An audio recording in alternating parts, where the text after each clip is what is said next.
Hi hello and welcome to my சேனலில் India ஆஸ்திரேலியாவுக்கு உள்ள தேர்ட் டெஸ்ட் மேட்ச் நடந்து முடிஞ்சிருச்சு. கிட்டத்தட்ட இதில் இந்தியா எஸ்கேப் ஆகிட்டாங்கலாம், இல்லை ஆஸ்திரேலியா எஸ்கேப் ஆகிட்டாங்கலாம் சொல்ல முடியாது. ஆஸ்திரேலியா வந்து பேக் ஃபயர் ஆகிருக்குமா அவங்க டிக்ளரேஷன் அப்படிங்கிறது, எதுவுமே ரிசல்ட் இல்லாமல் ஒரு ட்ராவில் முடிஞ்சிருச்சு. அது எல்லாருமே ஒரு எதிர்பார்த்த ஒரு ரிசல்ட்டு தான். ஏன்னா ரெயின் ஃபார்காஸ்ட் ரொம்ப ஒரு மோசமாக இருந்துச்சு. 5th டே 4th டே எல்லாம் ரொம்ப ரெயின் வந்துகிட்டே இருந்துச்சு. 5th டே கிட்டத்தட்ட ஒரு 25 hours தான் நடந்துச்சு. ஃபஸ்ட் டேவுமே ஒரு 13.2 hours தான் நடந்துருந்துச்சு. இது மாதிரி ரெயினால் ஒரு இது வந்து நமக்கு ஒரு சாதகமாகிடுச்சு, அது நல்ல விஷயம் தான். பட் இருந்தாலுமே இன்னும் நிறையா ஒரு இன்ஃப்ராஸ்ட்ரக்சர் வந்து அதிகமாக உள்ள கண்ட்ரீஸு, கிரிக்கெட் வைஸ் நான் சொல்கிறேன், இந்தியாவும் சரி ஆஸ்திரேலியாவும் சரி, இந்த மாதிரி ஒரு பெரிய 2 டீம்ஸ் ஆடுறப்போ ஒரு க்ளோஸ்டு ஸ்டேடியம்ஸு அந்த மாதிரிலாம் கொண்டு வரலாம். பட் டெஸ்ட் மேட்ச்சுக்கு அந்த க்ளோஸ் ஸ்டேடியம்ஸ் எப்படி ஒத்து வரும்னு தெரியல. ஏன்னா பாலோட ஒரு ப்ராப்ளம் இருக்குது. மேபி ஒரு சன்ரூஃப் மாதிரி போட்டு அப்படி கொண்டுடலாம், பார்ப்போம் என்ன பண்ணுறாங்க அப்படின்னு சொல்லிட்டு. அதெல்லாம் இன்னும் வர்றதுக்கு ஒரு 5-10 வருஷம் ஆகும்னு நினைக்கிறேன். அதை நம்ம விட்டுட்டு ஃபஸ்ட்டு இப்போ இந்த மேட்ச்சில் என்னென்ன ஆச்சு, எப்படி போச்சு அப்படின்னு சொல்லி பார்க்கலாம். ஓகே, ஃபர்ஸ்ட் ஆஃப் ஆல் இது கிட்டத்தட்ட ஆஸ்திரேலியாவோட வின்னு தான். இந்த மழை வந்து ஆஸ்திரேலியாவோட வின்னை வந்து ஸ்நாச் பண்ணிடுச்சு அப்படின்னு தான் சொல்லணும். ஏன்னா ஆஸ்திரேலியா ஃபஸ்ட்டு ஒரு 75-3 அந்த மாதிரி ஒரு நின்னாலுமே அதுக்கப்புறம் பயங்கரமாக ரெக்கவர் ஆகி ஒரு 445 runs அடித்தாங்க. இந்த டைம் பீரியடில் 445 அப்படின்றது ஒரு நல்ல ஸ்கோர் தான். இதுவே ஒரு 10 வருஷத்துக்கு முன்னாடி எடுத்துகிட்டு 445 அப்படின்னா கண்டிப்பாக 445 ரொம்ப சுமாரான ஸ்கோரில் ஒரு நல்ல ஸ்கோர், பயங்கரமான ஸ்கோர்லாம் இல்லை அப்போது டெஸ்ட் கிரிக்கெட்டை பொறுத்தவரை. ஏன்னா எல்லா டீம்ஸும் பயங்கரமான ஸ்கோர் அப்போ எது அப்படின்னா 600, 700, 650 அந்த மாதிரி அடிப்பாங்க. அதுதான் ஒரு பயங்கரமான ஸ்கோராக இருந்துச்சு. இப்போ இருக்கிற ஒரு T20 பேட்ஸ்மேன்ஸோட மைண்ட் செட்டை வச்சு பார்க்குறப்போ ரொம்ப ஒரு 445 ஒரு சூப்பரான ஸ்கோர் தான் ஆஸ்திரேலியாவுக்கு. பட் அதை கண்டிப்பாக வந்து இது இந்த மீம்ஸ்லாம் போடுற மாதிரி இப்போ பாருங்களேன், இவங்க வந்து இதை ஏதோ ரொம்ப பயங்கரமான பிச்சு மாதிரி வந்து விளாடுவாங்க, அது மாதிரி தான் இந்தியா பண்ணிட்டுருந்தாங்க. பும்ராவே ஒரு 4th 5th ஓவர்லேயே ஸ்டம்ப் பாயிண்ட்லேயே கூட சொல்லியிருந்தாரு, பிச்சில் ஸ்விங்கே இல்லை எதுவுமே இல்லை அப்படின்னு சொல்கிற மாதிரி. அதெல்லாம் தாண்டி இந்தியா வந்து ஒரு ஃபர்ஸ்ட் இன்னிங்ஸில் அவ்வளோ ஆல் அவுட் ஆனது ஒரு ரொம்ப ஒரு டிசப்பாயிண்ட்டுக்கான விஷயம் தான். இதில் 445 எப்படி வந்துச்சு அவங்களுக்கு அப்படின்னா, வழக்கம் போல் இந்த பையன் வந்து எல்லா மேட்ச்லேயும் நம்ம உயிரம்புலேயே வாங்கிட்டு இருக்கான், டிராவிஸ் ஹெட்டு. அவனுக்கும் ரோஹித் சர்மாவுக்கு எதுவும் பிரச்சனையா இல்லை எதுவும் வாய்க்காதாரான்னு தெரியல. ஏன்னா பும்ரா கேப்டன்சி இருந்தப்போ பெருசாக அடிக்கலை, ரோஹித் சர்மா கேப்டன்சி இருந்தால் அடிக்கிறான். மற்ற எந்த டீம் கூட அடிக்க மாட்டான் பெருசாக டெஸ்ட்டில். இப்போ ரீசெண்டாக வந்து ஒரு கண்டினியூஸாக கன்சிஸ்டன்சி இல்லை. பட் இந்தியா கூட ரோஹித் சர்மா இருக்கிற மட்டும் கன்சிஸ்டன்ஸாக அடிக்கிறான். அது எப்படி, என்ன அவனுக்கு என்ன கோவம் அப்படின்னு சொல்லி ஒன்றும் புரியல. ஆனால் அதில் ஒரு சின்ன ஒரு பெனிஃபிட் என்னன்னா, மேபி அது வந்து ஒரு எப்படி சொல்கிறது, ஸ்பெகுலேஷன் தான். அது கன்ஃபார்மாக அப்படின்னு நமக்கு மேட்ச்சுக்கு முன்னாடி தெரியும். டிராவிஸ் ஹெட் அடுத்த மேட்ச் ஆட மாட்டார், அவருக்கு ஒரு groin injury அப்படிங்கிற மாதிரி ஒரு பேச்செல்லாம் போயிட்டுருக்கு. அவருமே சொன்னார், எனக்கு கொஞ்சம் சோராக இருக்குது, பட் வந்து அது நான் ரெக்கவர் ஆகிடும்னு நினைக்கிறேன் நெக்ஸ்ட் கேம் ஃபுல்லாக அப்படின்னு சொல்லி சொன்னார். அது நம்ம வெயிட் பண்ணி தான் பார்க்கணும். டிராவிஸ் ஹெட்டோட ஒரு 150 வந்து ரொம்ப ஒரு பெரிய மேஜர் ரோல் ப்ளே பண்ணுச்சு. அதே மாதிரி நிறைய பேரோட ஒரு இது பார்க்க முடியுது. நம்ம வந்து பும்ரா மட்டும் தனியாக போராடுறாரு அப்படின்னு சொல்லி கண்டிப்பாக நான் ஒத்துக்கிறேன். பும்ரா வந்து பயங்கரமாக ஒரு மற்ற பவுலர்ஸ் ஒரு 50% வந்து ஹெல்ப் பண்ணாங்கன்னா, பும்ரா 100%, 200% ஹெல்ப் பண்ணுறாரு. பட் நம்ம அதுக்காக இப்போ ஆகாஷ் தீப்பை வந்து நம்ம ரொம்ப அண்டர்ரேட் பண்ணிடக்கூடாது இந்த மேட்ச்சில். ஏன்னா ஆகாஷ் தீப்போட கான்ட்ரிபியூஷன் வந்து எனக்கு தெரிஞ்ச ஒரு சூப்பரான ஒரு ஸ்பெல்ஸ்லாம் போட்டார். இடையில ஸ்மித்தெல்லாம் கிட்டத்தட்ட ஒரு அவுட் எடுத்துட்டார். ஸ்னிக்கோவில் வந்து அது அவுட்டு மாதிரி தான் தெரிஞ்சுது. ஸோ அதெல்லாம் வந்து ஒரு எப்படி சொல்கிறது, அவரோட ஸ்கோர்ஸ் வந்து அதை ரெஃப்ளெக்ட் பண்ணாதுன்னு நினைக்கிறேன். ஒரு 1 for 1 விக்கெட்டோ ஏதோ தான் எடுத்தார் ஃபஸ்ட் இன்னிங்ஸில். 1 விக்கெட்டோ 2 விக்கெட்டோ தான் எடுத்தார். அது வந்து எப்படி அது வந்து ஜட்ஜ் பண்ணாது கரெக்டாக. இந்த இவ்வளோ தானா ஆகாஷ் தீப் அப்படிங்கிற மாதிரி இருக்கும். 1 விக்கெட்டுன்றது ரொம்ப அவருக்கு போட்ட எஃபர்ட்டுக்கு ரொம்ப கம்மி. கண்டிப்பாக அவர் அடுத்தடுத்த மேட்செல்லாம் நிறையா விக்கெட்ஸ் எடுப்பார் அப்படின்னு சொல்லி நான் நினைக்கிறேன். அதை வந்து மோர்னே மக்களுமே கூட சொல்லியிருந்தாரு, உங்களுக்கு கண்டிப்பாக ஆகாஷ் தீப் போட்ட பவுலிங்க்கு நல்ல ஒரு அவருக்கு லக்கு ஒரு ஃபேவராக இருந்துச்சுன்னா கண்டிப்பாக 3 விக்கெட்ஸ் அந்த மாதிரி கூட வந்திருக்கும், கண்டிப்பாக 3 விக்கெட்ஸ் ப்ளஸ் அந்த மாதிரி வந்திருக்கும்னு சொல்லிட்டு இருந்தார். ஸோ கண்டிப்பாக மற்ற பவுலர்ஸும் எஃபர்ட்ஸ் நிறையாவே போடுறாங்க. பட் அந்த ஸ்கில்னு ஒன்று இருக்குல்ல, அந்த ஸ்கில்லில் வந்து பும்ரா வந்து இங்கே இருக்கார், மற்ற பவுலர்ஸ் இங்கே இருக்காங்க. அது கண்டிப்பாக ஓகே. பட் ஆகாஷ் தீப் கண்டிப்பாக ஒரு பயங்கரமான இம்ப்ரூவ்மெண்ட் காட்டக்கூடிய ஒரு ஆள், ஒரு கன்சிஸ்டண்ட்டான ஒரு லென்த்தில் போடுற ஆள். புஜாரா கூட அதை மென்ஷன் பண்ணி சொல்லியிருந்தார், அவர் 5 மீட்டர் லென்த்லேயே போடுறாரு அப்படின்னு சொல்லி சொல்லியிருந்தார். ஸோ கண்டிப்பாக ஆகாஷ் தீப்க்கு ஒரு லாங் ரன் கொடுக்கணும் இந்தியா. சிராஜுமே எனக்கு தெரிஞ்சவரை போன மேட்ச்லாம் நல்லா தான் போட்டார். ஃபஸ்ட்டு 2 மேட்ச் சிராஜ் நல்லா தான் போட்டார். இவங்க வந்து இந்த சிராஜை கடிக்கணுங்கிறக்காண்டி நிறையா பேர் அப்படி சொல்கிறாங்க. பட் சிராஜ் டீசென்ட் தான். நம்ம வந்து சிராஜ் வந்து பேடு, சிராஜ் மோசமாக பவுலிங் போட்டார் அப்படிலாம் நான் சொல்ல மாட்டேன். சிராஜுமே அவர் ஒரு எனக்கு தெரிஞ்சு கிட்டத்தட்ட ஒரு இந்த மேட்ச் இன்ஜுரி இருந்தாலுமே அவர் பெஸ்ட்டை கொடுக்க ட்ரை பண்ணார், கண்டினியூஸாக ட்ரை பண்ணார். பட் பும்ராவே சொல்லிட்டாரு பிச்சில் ஒன்றும் இல்லை அப்படின்னு. அவரை சிராஜ் என்ன பண்ணுவார் பாவம். அதனால் நம்ம பவுலர்ஸை குறை சொல்ல முடியாது. நம்ம மெயினாக வழக்கம் போல் நம்ம சொல்கிற மாதிரி தான் பேட்ஸ்மேன்ஸ் மேலே தான் நிறைய ஒரு குறைகள் இருக்குது. ஏன்னா அவங்க வந்து ஒரு சூப்பரான பாலில் போட்டு விக்கெட் எடுத்தாங்களா நம்ம ஆட்களை அப்படின்னு பார்த்தீங்கன்னா எந்த இதுவுமே ஒரு பயங்கரமான பால் இல்லை. ஃபஸ்ட்டு ஜெய்ஸ்வாலுக்கு ஒரு ஃப்ளிக்கு. ஆனால் நான் ஜெய்ஸ்வால் ஒரு ஃப்ளிக் அடித்ததை நான் ஒரு பெரிய தப்புன்னு நான் சொல்ல மாட்டேன். ஏன்னா அது ஒரு நல்ல ஸ்கோரிங் ஆப்பர்ச்சுனிட்டி.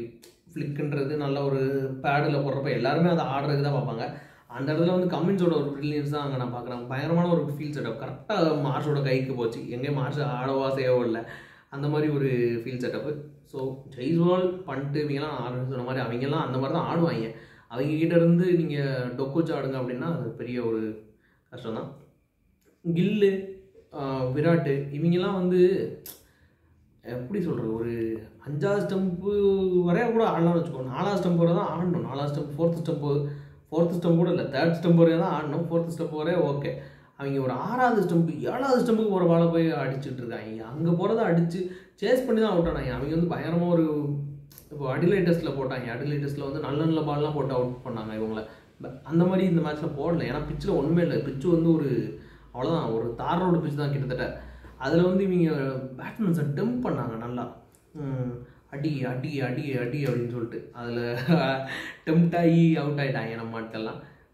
அதில் ராகுல் வழக்கம் போல் ஒரு ரெசிலியன்ஸ் கொடுத்தாரு. ஏன்னா ராகுல் மற்ற பேட்ஸ்மேன்ஸ்லாம் வந்து அவங்க சேஸ் பண்ணுறாங்க பாலை. இப்போது உன்னை விட்டு பால் போகுது அப்படின்னா நீ பாலை விட்டுரு, தொடாத, அது உனக்கு வந்தால் நீ டிஃபெண்ட் பண்ணு, இல்லை ஆடு ஏதோ பண்ணு. ஏன்னா ராகுல் வந்து இங்கே தான் வச்சுருக்காரு பேட்டை. அவருக்கு எப்படி அவர் உடம்பை ஒட்டி தான் பேட்டு இருக்குது. ஆனால் இவங்கெல்லாம் வந்து பேட்டை விளாசுறானுங்க விட்டு இந்த T20 மாதிரி கிண்டுன்னு கிண்டுறாங்க. அதெல்லாம் தேவையே கிடையாது. உங்கள் பாடிக்கு வர்ற பால், 4th ஸ்டெம்புக்கு வர்ற பால் மேக்ஸிமம், அதை தாண்டி போய் ஆடாமல் இருக்கிறது வந்து நிறைய பேட்ஸ்மேன்ஸ்க்கு நல்லதுன்னு நினைக்கிறேன். ராகுல் அதை சூப்பராக பண்ணார். அதுக்கப்புறம் என்ன தெரிஞ்சோட ஜடேஜா ஒரு சூப்பரான இன்னிங்ஸு. ஜடேஜாவை வந்து மெயினாக அந்த பவுலிங்கை விட பேட்டிங்கோட தான் ஜடேஜா கொண்டு வந்தது. அந்த ரோலை அவர் சூப்பராக பண்ணிட்டார்னு நினைக்கிறேன். 77 அவர் தான் கிட்டத்தட்ட ஒரு ஹையஸ்ட் லெவல் ஆஃப் கண்ட்ரோலில் இந்த சீரீஸ் ஃபுல்லாகவே எடுத்து ஆடினதுலாம் பார்த்தா கண்டிப்பாக இவர் தான் இருக்கிறாரு ஃபஸ்ட்டில். ஜடேஜா தான் இருக்கார். அந்த மாதிரி ஒரு சூப்பரான ஒரு இன்னிங்ஸு. அதனால் மேபி ஜடேஜாவை ஃபஸ்ட்டு 2ஆம் மேட்ச் எடுத்து வந்திருக்கலாமோ அப்படிங்கிற ஒரு தாட் இருந்திருக்கலாம். But Ashwin is very great athlete. அதை நம்ம எங்கேயும் மறக்கிறது இல்லை. அதை நான் சொல்ல மறந்துட்டேன். இதை வச்சு தான் வீடியோவே ஆரம்பிக்கணும்னு நினைத்திருப்பேன். அதை மறந்துட்டேன். Ashwin retire from international cricket. ஒரு மிகப்பெரிய ஒரு வெட்ரன்னு, ஒரு 750+ விக்கெட்ஸ் இன்டர்நேஷ்னலில். பயங்கரமான ஒரு இந்தியன் ட்ராக்லாம் அஸ்வின் வந்து அன்பிளேயபிள் தான். அஸ்வின் ஜடேஜா சேர்ந்து போட்டாங்கன்னா அவங்கள அடிக்கவே முடியாது. அந்த மாதிரி ஒரு இது. அதே மாதிரி 6 செஞ்சுரிலாம் கூட போட்டிருக்காரு டெஸ்ட்டில். பயங்கரமான அவர் ஒரு கிரிக்கெட்டரு. அவரோட ஒரு ஸ்கில்லாம் தாண்டி பயங்கரமான ஒரு பிரில்லியன் கிரிக்கெட்டிங் மைண்டு அவருக்கு. ஏன்னா அவரை மாதிரி இப்போ மண்கட்லாம் யாருக்கு தெரியும் சொல்லுங்கள். மண்கட்லாம் அதுக்கு முன்னாடி அவனுக்கு தெரிஞ்சிருக்காது. நான் சொல்லலாம், நம்ம கபில் தேவ் அந்த காலத்தில் பண்ணிட்டாரு, கபில் தேவ் போட்டாரு அப்படின்னு சொல்லி. பட் இருந்தாலும் ஒரு மாடர்ன் டேயில் நம்ம யாருக்கும் தெரியாது மண்கட்டுன்னு ஒன்று இருக்குது அப்படின்னு சொல்லி. அது பெருசாக ஒரு பிரபலமானதே அவரால் தான். நிறைய ரூல்ஸு இதெல்லாம் வந்து கொண்டு வந்து ரிவ்யூக்கே தலைவர் ரிவ்யூ திரும்ப எடுத்து அந்த மாதிரியெல்லாம் நிறையா பண்ணியிருக்காரு. So happy retirement Ashwin. எனக்கு தெரிஞ்சு இது என்னை பொறுத்தவரை இது ஒரு ஃபோர்ஸ்டு ரிட்டையர்மெண்ட்டாக தான் நான் பார்க்குறேன். ஏன்னா அஸ்வினுக்கு அவர் ஓவர்சீஸ் போகிறப்போ ஒரு ஃபர்ஸ்ட் சாய்ஸ் கிடையாது. இப்போ நேத்தன் லைன் மாதிரி ஒரு ஃபர்ஸ்ட் சாய்ஸ் கிடையாது. அவர் எந்த மாதிரி பிச்சிலாம் ஆடுற மாதிரி அப்படி இருந்தால் கண்டிப்பாக அவர் இன்னும் 2 வருஷம் கூட ஆடிப்பார். பட் அன்ஃபார்ச்சுனேட்லி இந்தியா எப்பயுமே வந்து ஒரு ஸ்பின்னரை பெருசாக ப்ரிஃபர் பண்ணதில்லை ஓவர்சீஸ் ட்ராக்கில். கண்டிப்பாக ஒரு ஸ்பின்னர் கண்டிப்பாக ஆடலாம், ஒரு டிஃபால்ட் ஸ்பின்னர். பட் ஜடேஜாவோட பேட்டிங் கண்டிப்பாக அவரோட பெட்டராக இருக்குது. அந்த மாதிரி ஒரு இதெல்லாம் வச்சு பார்க்குறப்ப இது கிட்டத்தட்ட ஃபோர்த் ரிட்டைர்மெண்ட்டாக இருந்தால் நான் வேறு வழி இல்லை, அவருக்கும் தெரியும். Okay, so happy retirement Ashwin. அது எப்படியோ இதில் வந்து இவங்க என்னென்னா, இப்போ டீம் என்ன நிலமையில் இருக்குன்னா பேட்டிங்கு, இவங்க வந்து வின்னை செலிப்ரேட் பண்ணுறதை தாண்டிட்டு ஒரு ஃபாலோவான தவிர்த்ததை வந்து வெற்றி மாதிரி செலிப்ரேட் பண்ணுறாங்க. கம்பீரெலாம் அப்படி பண்ணுறது தான் தலைவன். ஆக்காது 4 அடிச்சதும் இப்படி கை தட்டிகிட்டு இருக்கான். என்னையா ஒரு ஓகே, எனக்கும் ஒரு சந்தோஷமாக தான் இருக்குது. ஃபாலோவான அவாய்ட் பண்ண வந்து ஒரு பெரிய விஷயம் தான். பட் அதை வந்து இவ்வளோ செலிப்ரேட் பண்ணுமா அப்படின்னா கண்டிப்பாக தெரியலை. அது ஒரு பெரிய கேள்விப்பட்டு தான். அவங்களோட அந்த கரண்ட் மைண்ட் செட் வச்சு அது டிஃப்ரெண்ட் ஆகும் ஒரு இண்டிவிஜுவல்ஸ்க்கும். இருந்தாலுமே பட் எனக்கு அது கரெக்டாக படலை. ஏன்னா ஸ்டில் நீங்கள் ரொம்ப ஒரு தோல்விக்கு கிட்டத்தட்ட இருக்கீங்க. மழை தான் காப்பாற்றிருக்கு இந்த மேட்ச்சில், அதுதான் உண்மை. மழை இல்லைன்னா கண்டிப்பாக இந்தியா வந்து தோற்றுருக்கும். நீங்கள் சொல்லலாம் 89-7 ஆஸ்திரேலியா செகண்ட் இன்னிங்ஸு, ஒரு 275 ரன்ஸ் தான் டார்கெட்டு, இந்தியா வந்து அடிச்சிருக்கலாம். கண்டிப்பாக அடிச்சிருக்கவே முடியாதா இந்தியா அப்படின்னா கண்டிப்பாக இல்லை, அடிச்சிருக்க முடியும் கண்டிப்பாக. பட் அந்த 89-7 எப்படி வந்துச்சு ஆஸ்திரேலியாவுக்கு? அவங்க என்ன டிஃபெண்ட் பண்ணி ஆனாங்க, அவங்க வந்து அட்டாக் பண்ணி ஆடணும்னு ஆனாங்க. அவங்க எவ்வளோ 100 ரன்னோ 120 ரன்னோ எவ்வளோ சீக்கிரம் அடிக்க முடியுமோ அடித்தாங்க. அவங்க இல்லை இப்போ வந்து இன்னும் 2 நாளில் இருக்குது ப்ளே அப்படின்னு சொல்லி வச்சுக்கோங்களேன், அவங்க பொறுமையாக ஆடி ஒரு 90 ஓவர் கூட பிடிச்சிருப்பாங்க. 70 ஓவர்ஸ் பிடிச்சிருப்பாங்கன்னு வச்சுக்கோங்களேன். 70 ஓவர்ஸில் ஒரு 250-300 ரன்ஸ் அடிச்சிருந்தாங்கன்னா என்ன அவங்க டார்கெட் என்ன 400+. அதெல்லாம் சேஸ் பண்ணுறது ரொம்ப கஷ்டம். மழை வந்து கண்டிப்பாக இந்தியாவை சேவ் பண்ணிடுச்சு.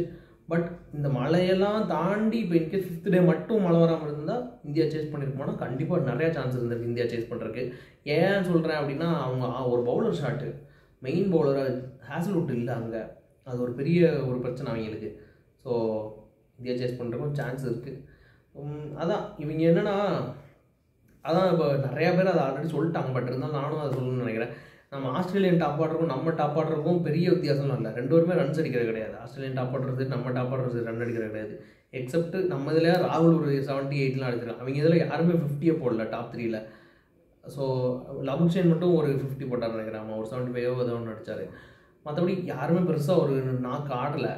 பட் அவங்க என்ன பண்ணுறாங்க, அவங்க பாலை தேய்க்கிறாங்க, நிற்கிறானுங்க, கட்டையை போடுறாங்க, பிச்சில் தூங்குறாங்க, படுத்து ஒரு 30 ஓவர் தூங்குன்றேன். ஆமாம், இப்போ என்னன்னா ஜெய்ஸ்வால் அப்படியே ஆட்டும், ராகுல் தூங்குறான், ஆல்ரெடி ராகுல் தூங்குறான் தலைவன். கில்லு வந்து தூங்கட்டும். கில் என்ன பெரிய அட்டாக்கிங் பேட்ஸ்மேனா இதில் டெஸ்ட்டில்? கிடையாது. கண்டிப்பாக கில் வந்து ஒரு கிளாசிக்கல் பேட்ஸ்மேன், அதுக்கு கில்லுக்கும் தெரியும். ஸோ தூங்குங்க, வந்து ஒரு 30 ஓவர் தூங்கிட்டு 32 ஓவர் 33 ஓவர் மாதிரி பண்ணிட்டு வந்தால் தான் பண்ட்டு எஃபெக்டிவ். பண்ட்டை கொண்டு வந்து நீங்கள் நியூ பாலில் ஆட விட்டு டிஃபெண்ட் பண்ண போய் தான் பாவம் அவுட் ஆவான். அது பண்ட்டை தூக்கணும்னு சொல்லி 1-2 ஓவர் போட்டிருந்தாங்க. அவங்கெல்லாம் குழந்துருவேன். பண்ட்டு மேலெல்லாம் எனக்கு தெரிஞ்சு தப்பே கிடையாது. ஏன்னா அது பண்ட்டோட ஒரு பொசிஷனே கிடையாது. நீங்கள் எல்லா மேட்ச்லேயும் பண்ட்டை கொண்டு வந்து ஆரம்பத்திலே இறங்கி வச்சு அது பண்ட்டை ஓப்பனிங் இறங்கி விட்டு நீங்கள் வீட்டுக்கு போக முடியாது தானே, அந்த மாதிரி தான் இருக்குது. ஸோ கண்டிப்பாக வந்து டாப் 3 வந்து கண்டிப்பாக ஹோல்ட் பண்ணி நிற்கணும். ஒரு நம்பர் 5 நம்பர் 4 விராட்டுக்குமே அதுதான். ஒரு நம்பர் 4ல் வர பேட்ஸ்மேனுக்கு ஒரு 20 ஓவர்ஸாச்சும் கழிச்சு தான் கொடுக்கணும், இல்லைன்னா ஒரு 15 ஓவர்ஸாவது கழிச்சு தான் கொடுக்கணும். அவரை கொண்டு வரது தப்பு தான். பட் இன்னும் ஸ்டில் விராட் கோலிக்கிட்ட நிறையா மைனஸ் இருக்குது. அந்த கவர் ட்ரைவ் விட்டு தொலைஞ்சிட்டு அது மாதிரி வேறு ஷார்ட்ஸு உங்ககிட்ட நிறையா ஷார்ட்ஸாக இல்லை. உனக்கு என்ன கவர் ட்ரைவ் விட்டால் வேறு ஷார்ட்ஸே இல்லாத மாதிரி எவ்வளோ ஷார்ட்ஸ் இருக்குது உங்ககிட்ட, இல்லாத ஷார்ட்ஸே கிடையாது. அந்த ஷார்ட்ஸ்லாம் ஆடி நிறையா ரன் கொண்டு வர முடியும். ஸோ அதெல்லாம் இவங்க சரி பண்ணிக்கிட்டாங்கன்னா பெட்டர்னு நினைக்கிறேன்.